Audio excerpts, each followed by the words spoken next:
Hi, Dav here, and today we have a new episode in the art session series. And today we're going to be doing an overview of some sketches I did.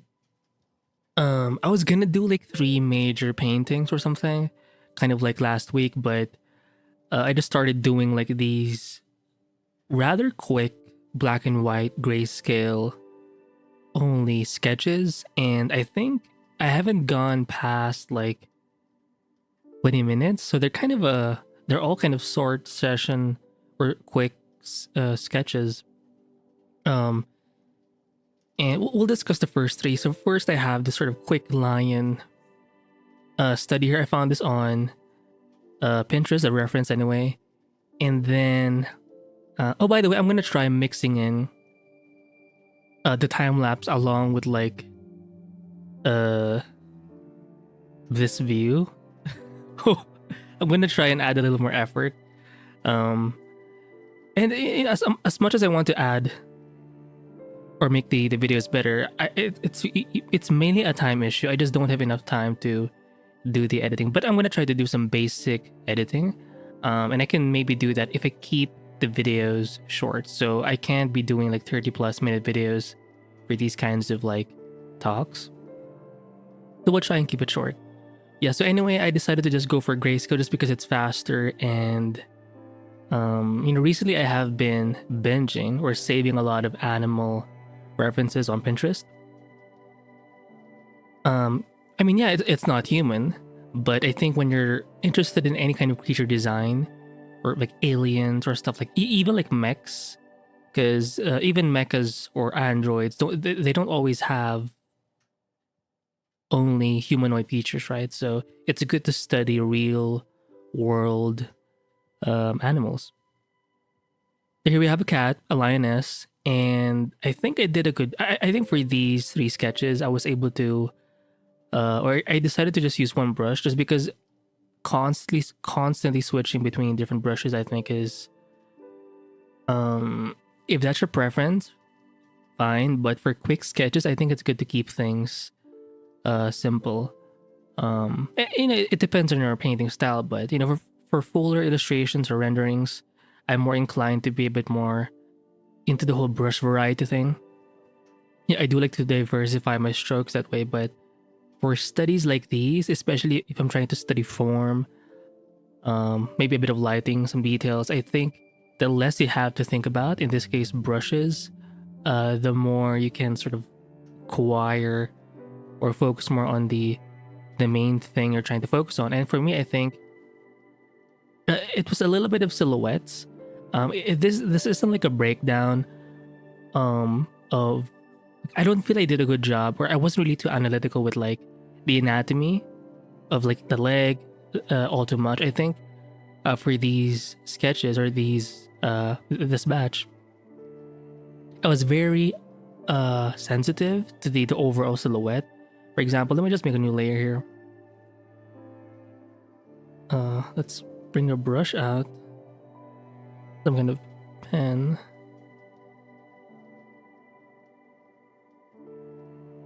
I'll put this guy kind of small.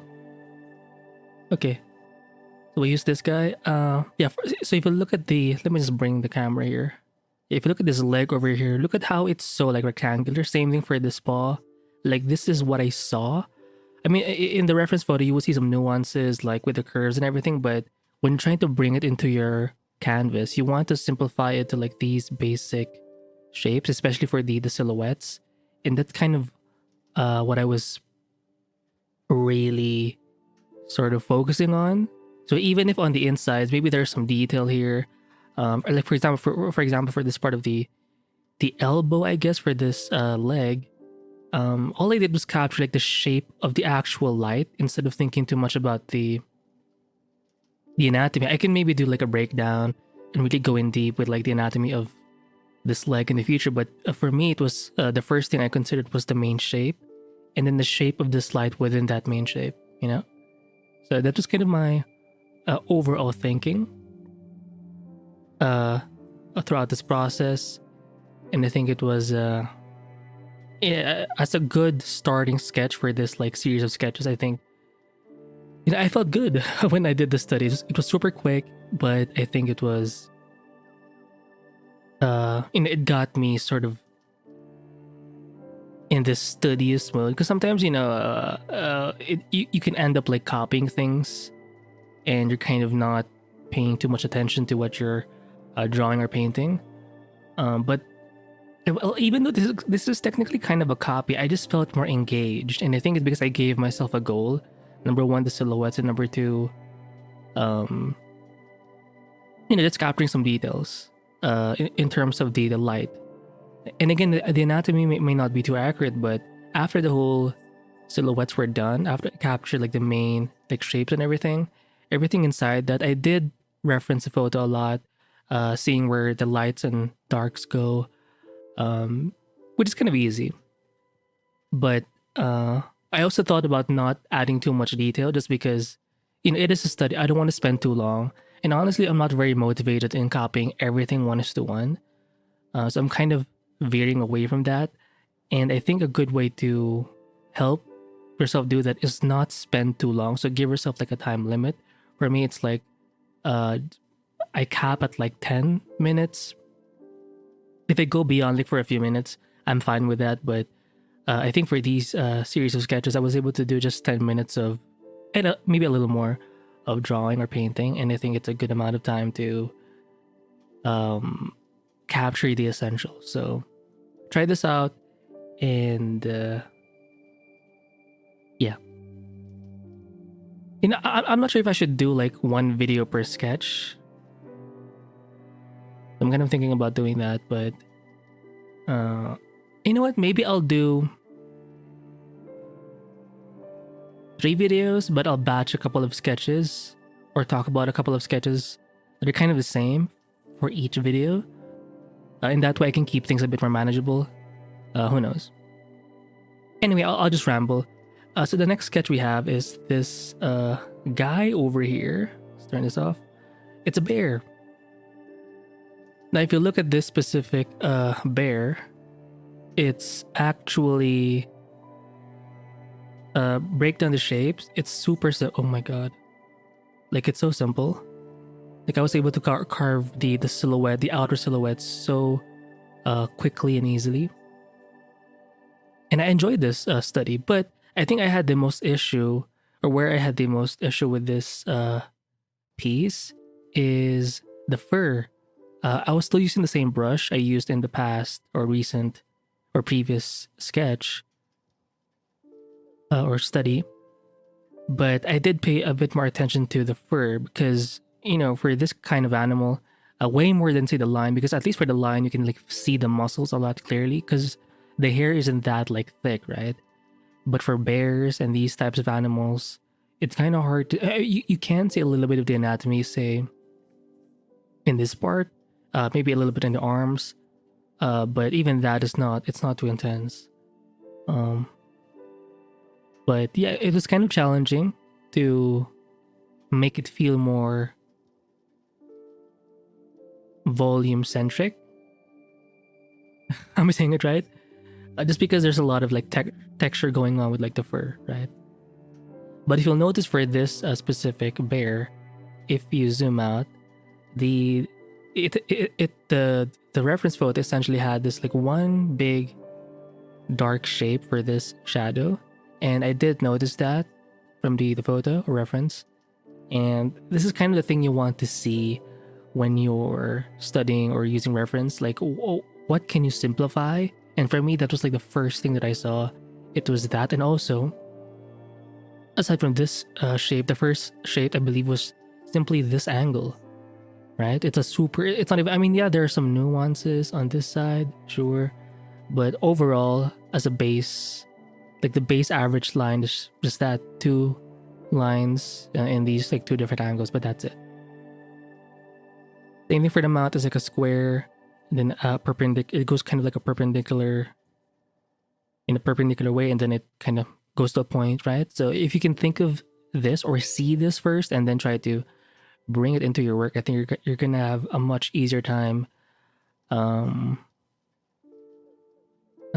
jotting down something that's kind of complex, right? Like if you see it in the photo, it may look complex, but when you start drawing it, it's gonna feel a little more easy, right?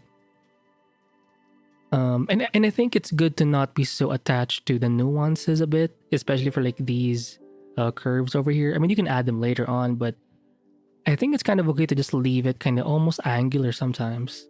Now, if you want, you can just allow some parts to have like a feather or to, not make it too clean to add a bit of that natural look, right? But I think it's good to keep these things, kind of simple.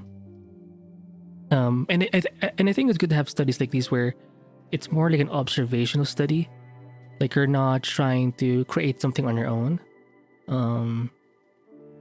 Because you are practicing. Because when you're drawing or painting something from imagination, you are practicing your imagination, but you're not always here to train your imagination. What you want to do is get good at these sorts of things. So when you do start painting from imagination, the idea is it will eventually seep in. Like if you draw enough of these, through mileage, through experience, it's going to transfer to your more imaginative work, right? So I guess that's it for this specific sketch. So we'll move on to the next one. And I believe the next one is a... Oh shit, let me just turn this guy off in the back. A gorilla. So this, I think this took a little longer, almost like 15, 18 minutes something. Just because I had to consider like the mouth more. And I believe I was running out of time. Because the mouth is kind of complex, but like if you zoom in, you can see me like simplify a lot of like the shapes very quickly. And I think again, having a time limit definitely helps. So for this gorilla, it was mostly like black. It's like a silverback. I know there are many types, but it's like one of those ones with like the pointy tip at the back of their head. Sometimes it's kind of brown too in some parts. But yeah. It's a... But let me just drink some coffee because I'm so thirsty. Coffee. Anyway, yeah. So, same thing when I started out this sketch. I believe, if I recall, I was actually kind of messy with like the lines. I was very like gestural, but I was still trying to capture like the major shapes, the silhouette kind of angles on the outside. I think. Oh shit, my bad. I zoomed in too much. Kind of there. Hopefully you can see it in the time-lapse video, but yeah, I think compared to the last, this one was a little more complicated. And maybe it's because I was a bit zoomed in, right? Because for the lioness and the bear, you can kind of see the full figure from afar, so the whole body is kind of just simplified, or it's easier to read. But here, you're kind of zoomed in on the face, on the top part of the torso. So I don't know, I felt a little, not challenged, but it was kind of a new view, so maybe that's why it took a little longer. I'm not sure. But this definitely has a lot more gray. It has a much wider range of values, I think. And again, same brush. I used one brush for this in the past two sketches or studies, to keep the session kind of simple. And yeah. So when it comes to like the face, because most of the face is actually black, like you actually see most of the color in the mouth, because it's mostly like red, pink.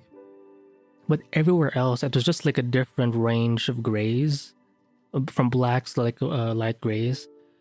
So in a way, it was kind of easy because I'm already drawing in grayscale. And maybe that's why it took a little longer with the mouth, because it was all like red and pink, so there were a bunch of different colors. So maybe that's why it took a little longer. Who knows?